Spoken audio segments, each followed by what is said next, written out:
You're gonna wanna raw impressions.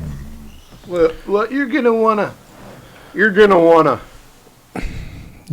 wanna not stop looking for that fucking hard drive I can't find. Y'all, listeners, I have spent this entire fucking morning. I've been up since 6:30. I lost a hard drive, and the thing is fucking the color of a safety cone. It's fucking orange. I've been looking for it for like 3 days now. Compulsively, I can't just go like, well, maybe it'll turn up. Like, I'm like, oh no, it's got to be here somewhere. So I've been like turning shit upside down. Yeah. Trying to find the stupid hard drive that I could live without it. Honestly, it's not like. No, we can't. Clearly, I can't live with. I just need to find it. It must be found. This is when I really think that there might be something chemically that maybe. What do you mean? What does chemically mean? 50, maybe after 58 years, I've done some damage. Oh. Like I can't remember where I misplace shit. I do the same thing. It's because we're cluttery people. We are cluttery little squirrels. We squirrel and we nibble and then we tuck it away and then we you led me into this relationship as what I thought was an organized person. Oh, okay. But I was actually very psyched to find out. I'm sorry. No. I'm just saying that I have looked to other people to keep me kind of on point over the years. But you and I really need each other.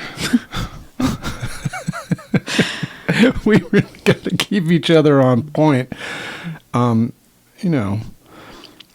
I enjoy our dynamic a lot, but we've got a clutter problem. We've got a lost item problem. There's something always missing, actually. Do you remember it was a couple weeks ago I couldn't find my own to-do list. Maybe you were gone on tour. I can't remember, but I looked, oh man, I looked high and low. It's like the orange hard drive you're looking for. I lost my fucking to-do list, guys. Was it the color of a road cone? Because mine is the color of a fucking road cone. No, it wasn't. But and it's kind of big. It's like a little. Well, it's not big. I know it. I think I know exactly which one you're talking. Yeah, it's been in our family for a while. It has. It was living in the attic, and now we don't know where the hell it is. Well, I was transporting it back and forth between my little hovel, my little corner, and then the attic. Mm-hmm. What's the place called where squirrel is it a den, a squirrel den? Because I'm really feeling like we're squirrels, actually. Like, I love cows. People say like, oh, that's my spirit animal. I love a cow. I feel very like connected to cows. But if I'm being honest, and I'm going to say like, this is the animal that best would be me. It's a squirrel. I think we're both. Yeah, they're always like looking around for something they buried. They're always looking for their nuts. Do they forget their nuts? Are there like a bunch of nuts? Do they just bury a bunch and then they just forget about a bunch of them? They have to bury so many into so many different places because maybe they forget their nuts. I don't know. It's nuts. Well, we are now prefacing a podcast episode. We're doing. Is that what we're doing? We're doing this. This is like pro. This is like pro level podcasting. We are introducing an interview, a rare Raw Impressions interview with Bobby Bear. Of course, he's the only guy that I feel comfortable asking to be on the podcast. Bobby Bear Jr. He's so much fun, though. We love him. We just start yapping away. Yeah, at some point we're going to learn how to talk as a little trio. I know. Because I have a hard time knowing when my space is, Me too. I apologize in advance to any listeners who are like, you're all talking over each other. That's probably true. I think we all got so excited too. It's like we're like little kids in a room. We see each other and we just start chatting. So the reason that we talked to Bobby is that very soon, I'm going on a solo tour. Not just me, you and Izzy. It's like and not myself. so solo.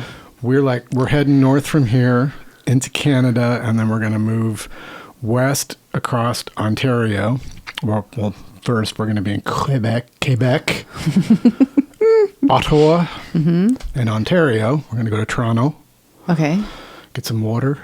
I think, do we have 4 shows or 5 shows in Canada? 5. Okay. It's pretty. It kind of turned 5. into a real. Well, that's my little favorite number, tour. so it's going to be amazing. It's going to be great. And then we're going to meet Bobby Bear in Detroit. Yay. And then we're going to kind of loop around back through He's the going to United hop States. in our minivan and, It's going to be he and Izzy in the back seat.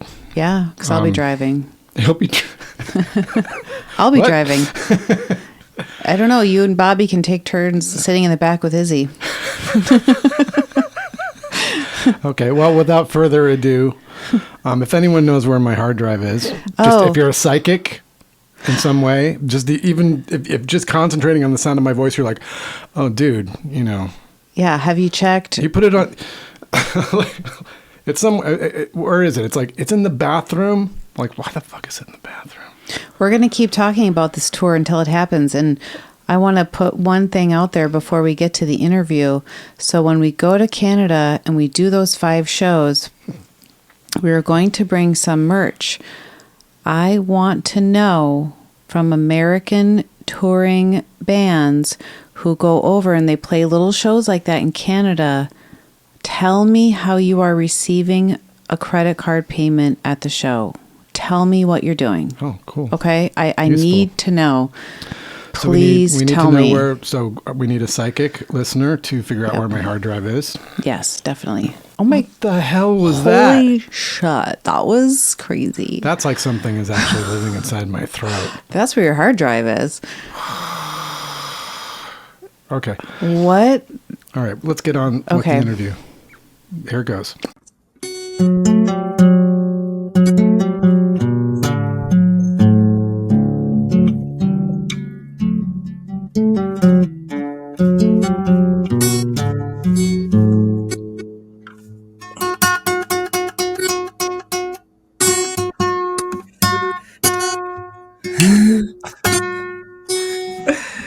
Welcome to Raw Impressions. We have our Yes. only guest. Our only guest is here again today. Robert He's our Bear. most distinguished. Oh, I saw y'all do one and I felt left out. oh yeah. We want you anytime. Yeah. Bobby texted me yesterday, and you said you can't do it without me. And I'm like, and then I Nothing thought without about it. Yeah, I'm like, I thought about it for like 5 seconds. I'm like, it's true. We got to get you back on the podcast immediately. Nothing without me. I love it. This is great. It just makes me happy. It brings me joy. Aw, Bobby Bear is all bear in the chair. Like there's just so many fun things we can do. Well, you can look at my dog again. Let's see. Okay. Can you see that? Oh gosh. Yeah. Try to calm down already. I mean, Lady. why so worked up, puppers? No. He's a good dog. Yeah. Who's a good dog? Oh my He goodness. just can't walk anymore very well. It's a bummer. Oh, Yeah, he's 11. yeah. Yeah.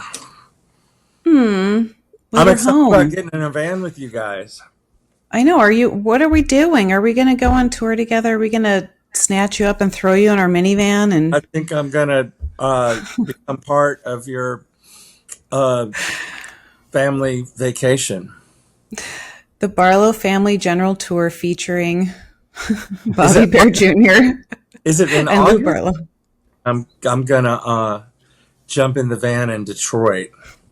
Yeah. Oh, good. We're gonna play Fantastic. through Canada. I wanted Canada all to myself. I haven't been there for a long time. Totally. So I'm doing Canada, and then we're gonna meet you in Detroit, and you and I are gonna play back from Detroit back east. Yes. Fun. Yep. Hey, Yes. I just noticed I'm vertical. Should I go horizontal like y'all? I mean, that's personal, think it- Bobby. Okay. Sharing. Sharing. It's time to share. Sharing. Adele had a concept for this show that we'd share. It's sharing with Bear. Emotions and feelings and emotions. Circle time at school, Bobby, you know, where everyone kind of sits down and then they each get a little time to share. Mm-hmm. It's like that, but on Raw Impressions. So I do have this timer. Can you see the timer, Bobby? Yeah. Okay. Are we cooking a potato in the oven? It's my little ADHD visual timer that I use. I carry it around with me like a little baby blanket. So we're going to do, how long, Lou? We each get, what did we say, 5 minutes to share what we feel like sharing right now, what's new with us, what's not new, what we hate, what we love. Yep. You're going to take control at this point. You are the teacher. Oh, you are the I like sweet preschool teacher. Adele, Miss Adele, right. and sharing time. Bobby, hold on. I'm going to give you your shot in 1 second here. I'm going to set the timer. Okay. How long? Can you hear? You get 5 minutes. Oh, okay. All right. So, you know, it's a decent share. And remember, it's whatever you feel like sharing. This is Raw Impressions. Okay. I can share. I know what I want. On the count of 3. Okay. Yes. 1, 2, 3. Bobby. I went to Sweden and Norway. Mm-hmm. And I got a list of things that they don't have, that I did not experience in Norway, that I experienced. The biggest differences I saw between Sweden and Norway. The whole time we were there for 3 weeks, driving between 3 and 7 hours a day. And we were way into the woods, way up north in Sweden and Norway. We did not see one deer or one elk or one moose, squirrels and birds. Only I saw no roadkill. I saw one, I think, roadkill skunk on the whole trip. It's as if we were in a video game and somebody forgot to click wildlife, large wildlife. I mean, nothing. And we were way up there. They don't have the big signs like McDonald's approaching on the right at exit. Mm-hmm. Sometimes they'd have a semi parked in a field with Burger King on it. But other than that, no signs. We saw 4 police cars the whole 3 weeks we were there in Norway and Sweden. Only 4. And I never thought about it, but I'll see 4 cops on the way 5 minutes going towards Nashville. Mm-hmm. It was mostly all electric cars. Everybody seems to go 3 or 5 kilometers under the speed limit. It's the most unaggressive drivers ever. There were no drugs. My musical partner is a marijuana smoker, could not find it except for the first day in Malmo. He did have weed, but everything after that, no drug. In fact, when he would ask people, they'd say, "You know that's illegal, right?" But it's like, yeah, but we didn't see any homeless people. I don't know how they help people over there. There was no nighttime because the sun goes down at 11:30 and comes back up at 3:30.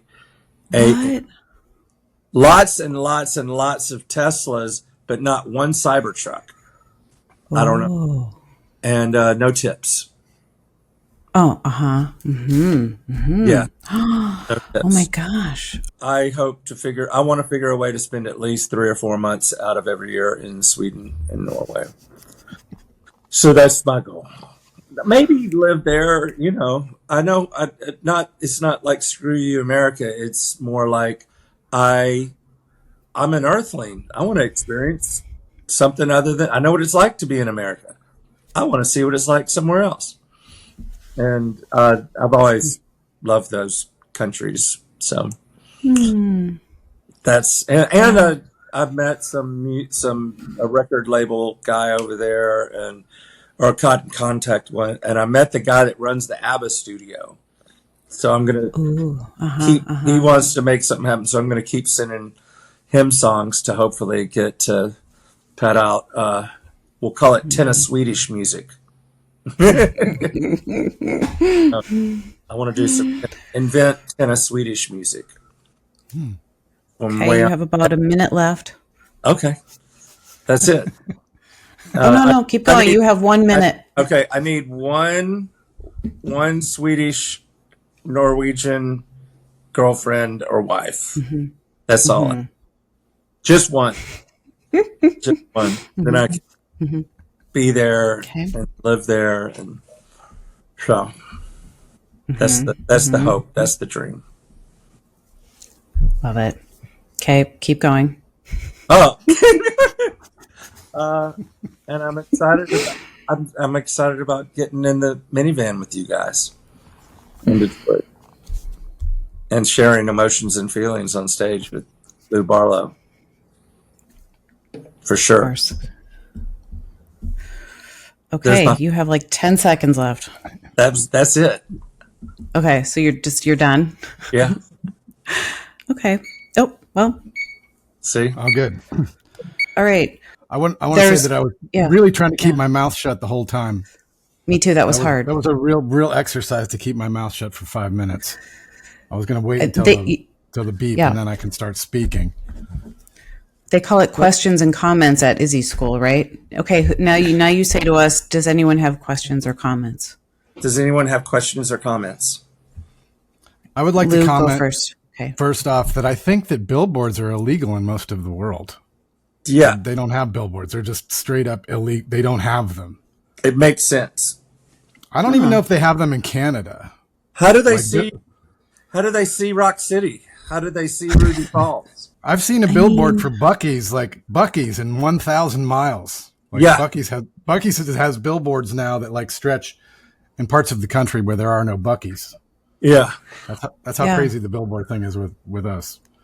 I actually had to get this little pen and start writing things down because what you were saying, Bobby Bear Jr., was so interesting that I was enjoying so much of what you said, all of it. And I was thinking about the no roadkill thing, and I wrote down no roadkill ?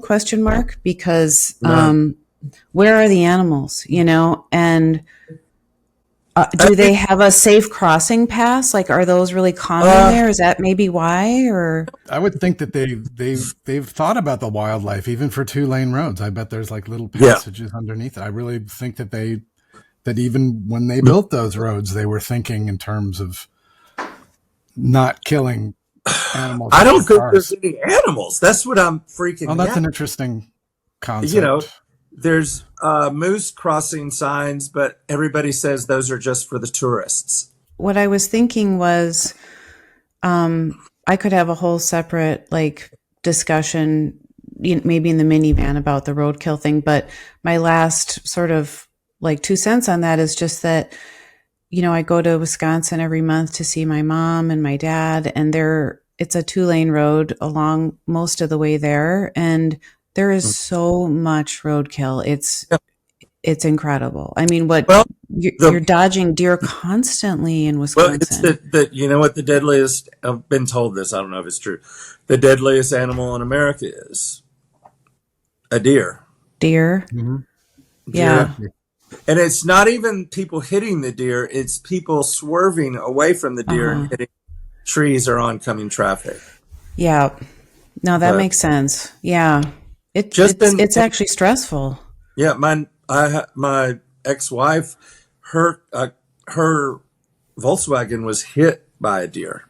Like the deer hit the side of her car. Ran into it ran into it. Yeah. But in places like Wyoming and Alaska, most of the cars will have cages on the front just because it's so common to hit animals because there's so many. But that's why they do need to be hunted more, because to keep them off the road and to not have any that get hit. I loved hearing about all your Swedish stuff. Lou, do you want to have a tour, or do you have any more questions and comments for Bobby Bear Jr.? No, I'm just desperately trying to think of something that I would talk about for 5 minutes straight. Well, you trying could to- talk I'm trying to think about our cabin. Did you just go to Spain? I went to Spain for a day. I mean, Okay. Well, let me do for your one timer full then. day. Oh yeah, okay. Okay. So, Hit Lou, me. can you please just sit down on the rug? I see you're getting a little squirrely, and it's your 5 minutes are here. So, okay, I'm going to put the timer on. In 3, 2, 1, you get your 5 minutes. Okay, 3, 2, 1, go. Yes, I went to Spain recently. I've been here and there over the last few weeks, and it's been happening so quickly. I went to Spain, but it was only for a day. So I flew, it took all day to fly there. And then I got there late at night, and then we went to the hotel. And now when I get to hotels, I just convalesce. I just immediately shut down because I have to worry about jet lag, because I want to have all the energy I can possibly have for the show the next day. So I just go into this dormant mode, and I figure out the easiest way to live for the next 3 days. And it's, so I was there. Yes, I was in Spain, and we played this festival that Dinosaur Jr. had played possibly 18 years ago. I looked it up. I'm like, I think that we've been here before, and I think we were here with the Jayhawks.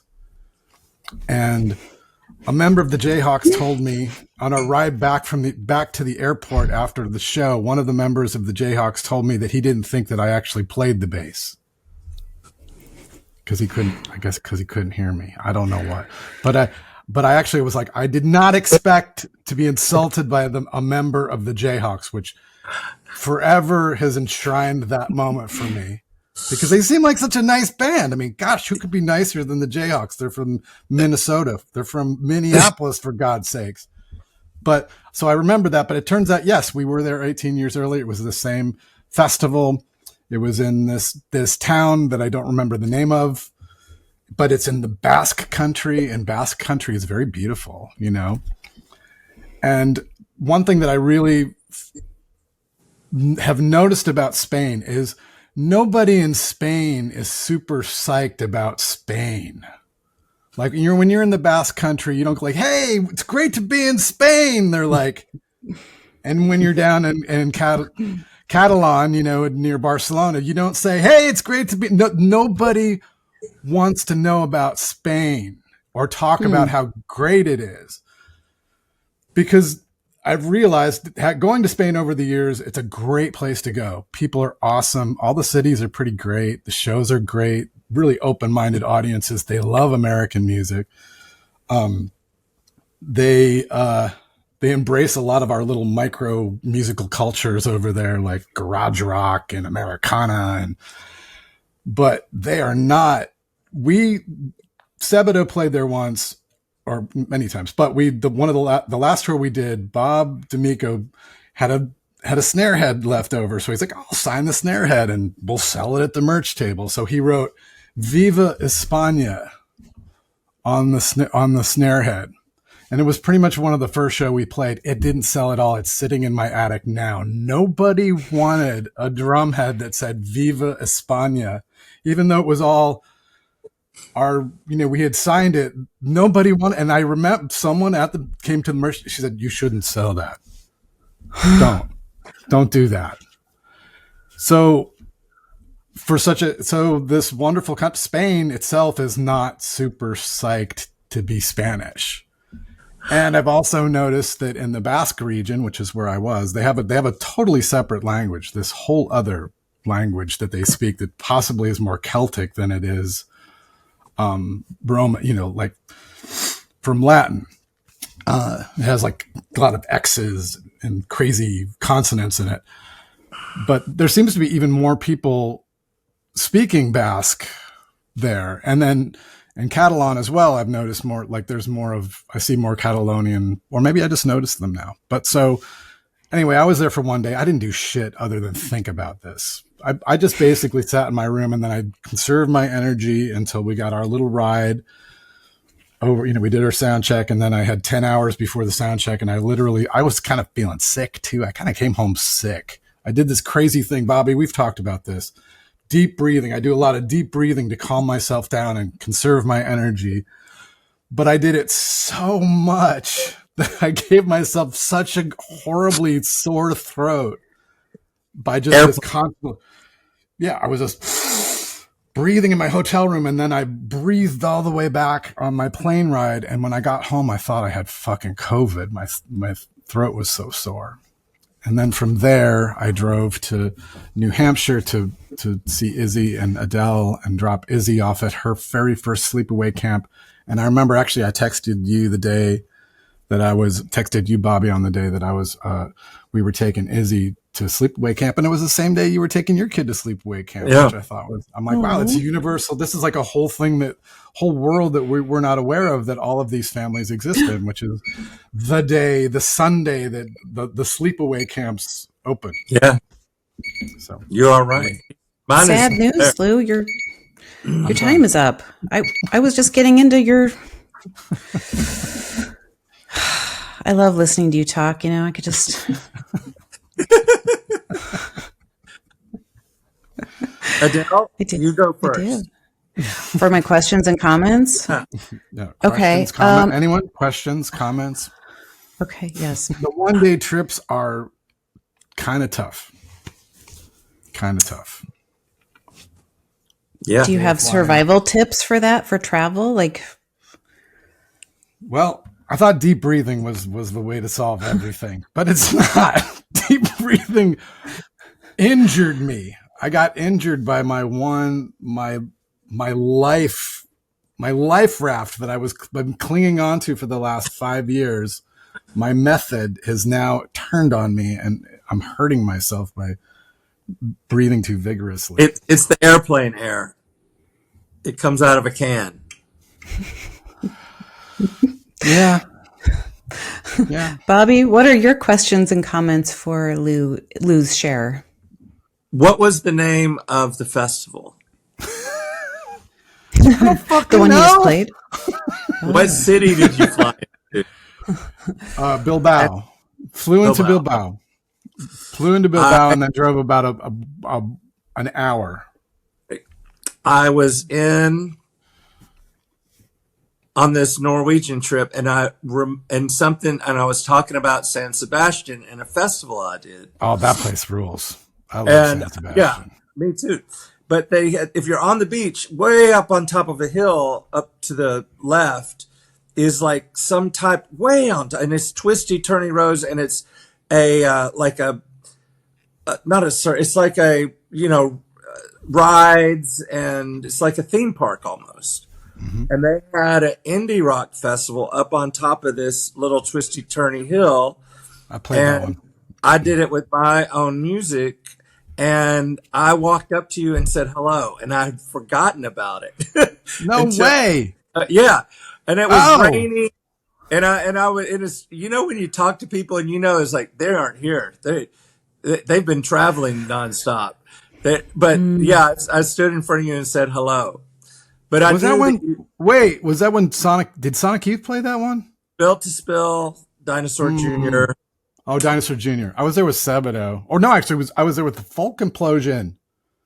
I think you were with That was a different one.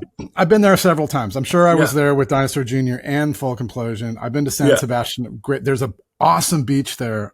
Where it's like, it's this wonderful little half moon beach, but in the middle of the little beach is a fucking island. It's this absolutely picturesque island. Wow. Yeah. And it's in this beautiful sandy. It's really cool there. And it's one of those towns where you can finish playing at midnight and everybody's just going out. Like they're just going out. There's fucking 4-year-olds on the street riding fucking tricycles. Yeah. Well, they don't even bother with tricycles. Kids can already ride bikes when they're like fucking 3 years old. Yeah. So, Bobby, was that the first time you met Lou? When you went up to him at that show, or? No, we met. I recorded a couple of songs for the emo record with this guy Mark Nevers, who's very good friends with Bobby. And Bobby, I think you lived really close to him at that point. I recorded at Mark's house, and you came by. Yeah, Bobby came by one morning. He's like, Bobby Bear Jr. is coming over, and I'm like, whoa, Bobby Bear Jr. And we had the same booking agent for a while, Kevin Fritsch. Oh yeah, that's right. Yeah. And I'd come down and seen you play at the basement. You did an acoustic show there too. Yeah. So I knew when I said hello, I wasn't just like, hey man. Last thought on you, Lou, is that you should bring that drum head. Is that a drum head? Is that right thing to say? Yep. To your upcoming Sebado shows and try and sell it again here in the States. It probably would actually sell. Bring it to Brooklyn. People would not have a problem with that. Oh my Keep gosh. crossing them out till somebody buys it. Just every night. Exactly. Doesn't sell. Exactly. Toss that one out. Do the next one the next day. Yep. This drum head's going on tour until it's gone. Yeah. Oh my God. I love it. Okay, I'll do 5 minutes. Okay, so does anyone want to give me a 3, 2, 1? 3, 2, 1. Okay. 5 minutes. What am I going to talk about? Well, oh dear, now I feel nervous. I am going over to a little storefront today. Lou and I are going to be renting a tiny, tiny little storefront in Greenfield that's going to be the new home of my knitwear studio, where I work out of the home right now, but I'm going to be moving it out of the house into a little storefront that I'll have my stuff in the back, and then in the front will be a tiny, tiny little Barlow Family General store. So we have only an online version of that right now, where we sell, like, I sell my knitwear, Lou sells his lyrics, he handwrites his lyrics and sells CDs and things like that. And it's something that we've been kind of talking about and thinking about for a while, actually, I think a few years, but the spot happened to open up, and it's on a little side street in Greenfield, like off of our main street. And so I'm excited and I'm nervous and just feeling like the change, just a lot of the stuff that has to be done. I don't know. So yeah, I'm kind of trying to organize my thoughts and my to-do list and my priorities to make our little Barlow Family General store and my studio make sense and come alive. Unfortunately, my 2 knitting machines I use, Bobby, I work on vintage hand knitting machines. They look kind of almost like a big keyboard with these like metal hooks that come out of them, and they're made in Japan. And they don't make them anymore, so they just all have to be refurbished, the ones that you use. And when I lived in Los Angeles, I had someone who would refurbish them for me, but I don't since moving here to Massachusetts. And I recently was told of a guy in Pawtucket who does repair knitting machines. And so Lou and I think, and probably Izzy will do maybe a little road trip out to Pawtucket, hopefully drop off those knitting machines, get them serviced, functioning again. So I'm like, when's that going to happen? Lou's going to be going on tour really soon. So I kind of start doing the like emotional preparation for that, where I start thinking about like, oh, he's going to be gone, and what am I going to do to help keep myself feeling okay mentally? Because it can, like, I feel like I get about 2 weeks, 2 weeks where I'm like, okay, I got this. And then it always seems like after the 2 weeks, I start to feel kind of glum. And, I just really notice his absence. And I feel very lucky that I have a partner who I really enjoy their company, and I really like being around the house all day with him and talking with him. And so when he's gone, I really miss his energy and his presence here. Oh no, I feel like crying. See, just thinking about it. But so I'm kind of building myself up for that. And it's, I get spoiled with sometimes getting these nice, like 2 to 3 weeks where he's home. And that feels so decadent, to be honest, because our life really is a lot of like, we're together and then we're apart, and then we're together and then we're apart. And I'm sure you can relate to that, Bobby. And But maybe that'll work out too for your Swedish wife, where it's just like she's there, like when you see her when you get to see her. Perfect. Wrapped up. Okay. Questions and comments. Lou? So we have the space. We're getting this space, which is great because we can actually move a lot of Adele's stuff, like knitting stuff. Since Izzy came into our lives, our house was someplace that we would work before, but I think having kids in the house and then also trying to simultaneously work in the house has been tough. So Adele's going to have a space to work outside of it. But the idea of having this little store with my like dusty CDs in front of it, I'm just thinking about it's just funny, like a little moldering nook of my material just sitting on the. Wow. You seem so. Your lonely CDs. Lou's lonely CD corner. I grew up in these sort of small New England towns with these sort of strange downtowns, very strange, empty storefronts, and how these storefronts come and go, and it's interesting to think that we're going to be part of that. We're going to have our own little weird store because there's all these. Why weird are you stores saying that my store is going to be moldering? Gross. No, the very front. I mean, you're saying the very front, and I'm just thinking totally personally about my own stuff. I'm thinking, what I'm excited about is where you're going to have this space where you're going to set up your machines. We're going to get that fucking machine fixed. We're going to drive it to some dude and some old man in Pawtucket who's going to eye your vintage knitting machines and fix them, and then we're going to put them in this space, and you're going to have a place where it's very loud. What she does, it's like. Yeah. So she's gonna be like raking that machine in downtown. It's right across the street from the skate park. The only thing I thought for our store was that we should sell bottles of what we should sell really cheap bottles of water for $1 a piece to the skaters. And skateboard tape. Yeah, I know. Grip tape. Yeah. You can even just put it outside the shop, like you should, get it yourself. There's like a little grip tape. Yeah, exactly. But yeah, there's a brand new skate park right across the street from it, which is kind of cute. Cool. And it's a very small little store, so it's kind of neat. It's like it's a tiny little bitty store. Yeah, it's only 445 square feet, so it's just my own little dink. Yeah. Can I have questions now? Yes, please. What are you going to call it? The Barlow Family General Store. Okay. I don't know if Lou told you, my best friend Grimy owns a bar called the Basement East, and underneath it, he has a bar, a new bar that's totally separate from the upstairs, and he used to have a bar. Did you ever play the Slow Bar, Lou? Yeah. The Slow Bar? Okay. Yeah. That was his bar, they called their bar the Low Bar, the new bar, the Low. And I told him he needs to create a drink called the Low Barlow. Yes.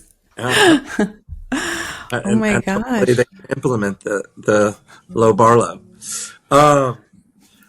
Lou, are you going to sell vinyl?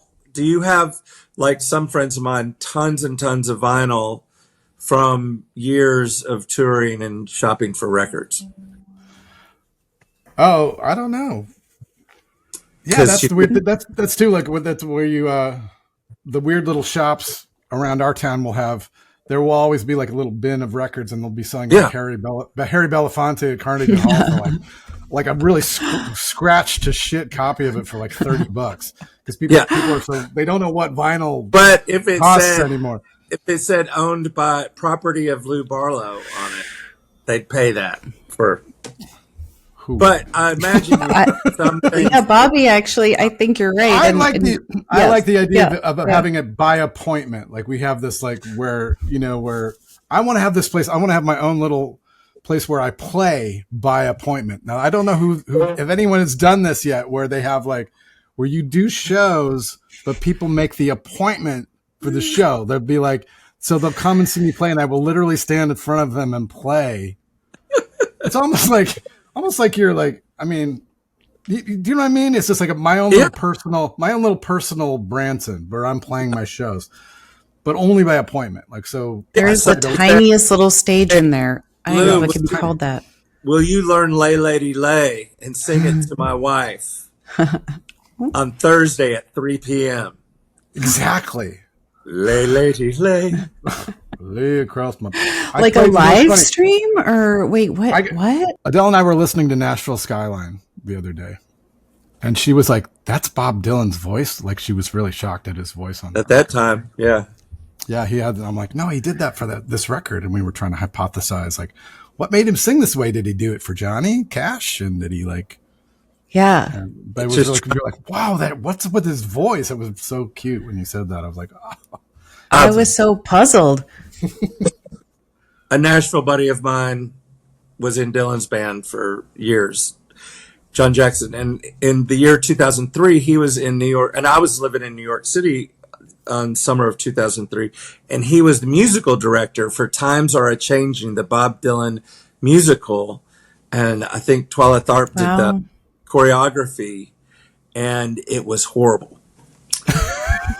It was just imagine Bob Dylan on lay lady lay this woman, oh my god, yeah, Twyla Tharp. Stay like a rolling stone, like a complete unknown. It was bad, man. It was my god, really bad. Some of the Dylan records Charlie Daniels played guitar on. Yeah, I heard he was a studio musician. Yeah, he played on Leonard Cohen. He was in Leonard Cohen's band. Stuff like that. we saw Leonard Cohen in Switzerland, Lou, is that right? Yeah, the Montreux Jazz Yeah, Festival. the Montreux Jazz Festival. And maybe this will be the controversial, like, hot take, but we left, like, after, I don't know, like, barely a song. We were just like, okay, cool, bye. It's terrible. Did he do Devil Went Down to Georgia?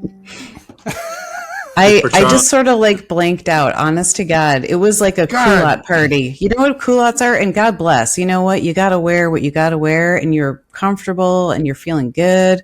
Yeah. But it was almost as if, like, in Switzerland, every, like, Minnesota looking, like, mom showed up for Leonard Cohen. I don't know. And they're just there in their smart little pants and their shirts. Was it boring because he wasn't trying?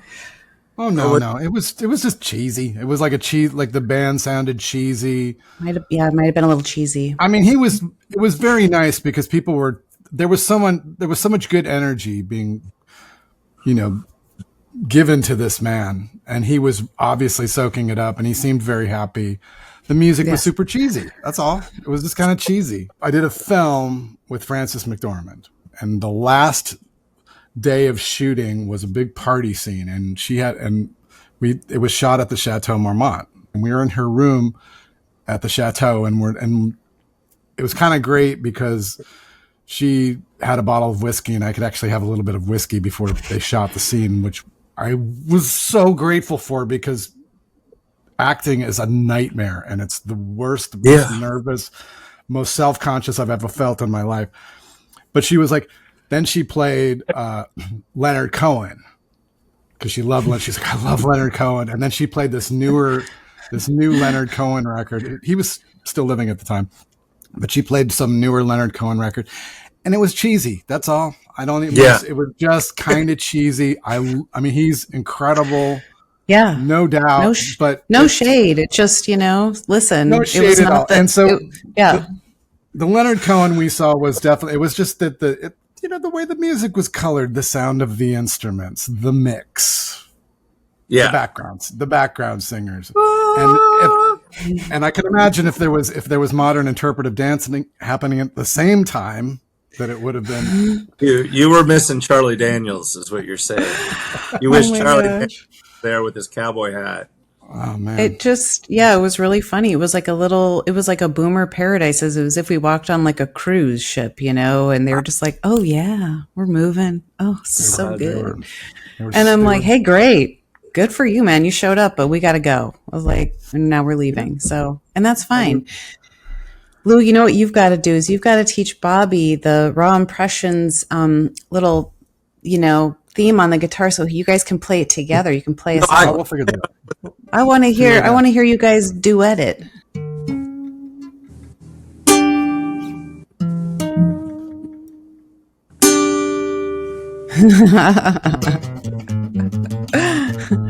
Bobby, you're so fun. Why you got to be like a regular on our show? Right.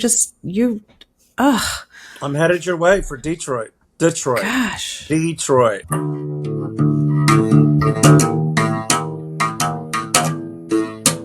What's that? It's called Detroit City.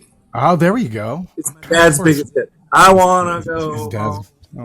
I wanna go home. Oh yeah, sweet. Oh, I wanna go home. Well, there we go. Wow. Another conversation with Bobby Bear in the books. I want to chat again. I'm already ready to chat again. When are we going to chat again with Bobby Bear? Well, we have to chat with when we go on tour with them. I know, it's true. Because Bobby and I talk continuously for 4 days where we were together? Oh my gosh. Continuously. Yeah. Yep. We were yapping. We're too. That's Bobby so cute. Bobby just turned 59. I'm turning 59 in a day or two. Few days. God. Speaking of which, last call on July birthday shout-outs. We've gotten a number of those for the July. June was like the sleepy month, and July people have been emailing us, and so thank you. We've been getting your emails. If you could collect those for then I'm going to confer with 4-Track Man. Maybe he's going to do the announcements. We'll have to work on that. I have to make a little a page with all of the shout outs. So send them to us if you have any more for July.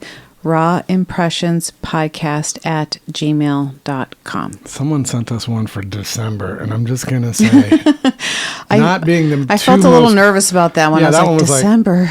That would assume that we would be. That's a level of organization that may not. I don't know how long they've been listening to the podcast, but they might want to consider reapplying. Well, they might want to send that. Resubmitting. Yeah, resubmit every month. Remember? December. Remember? December. Oh, okay.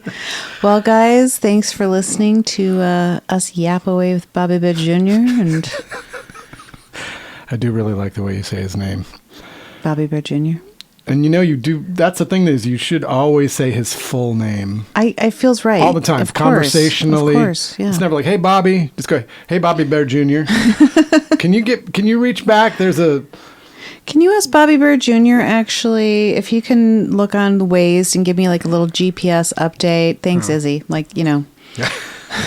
got to get Izzy to say the full Bobby Bear Jr. too. I know. That would be so cute. Oh my goodness. Great. Okay. All right. Well, I'm going to go and hopefully be able to walk out the door without first making yet another attempt to find my hard drive. You can put a timer on. You can allow yourself 5 minutes to search and then you got to go. Okay? Okay. All right. All right. Bye, y'all.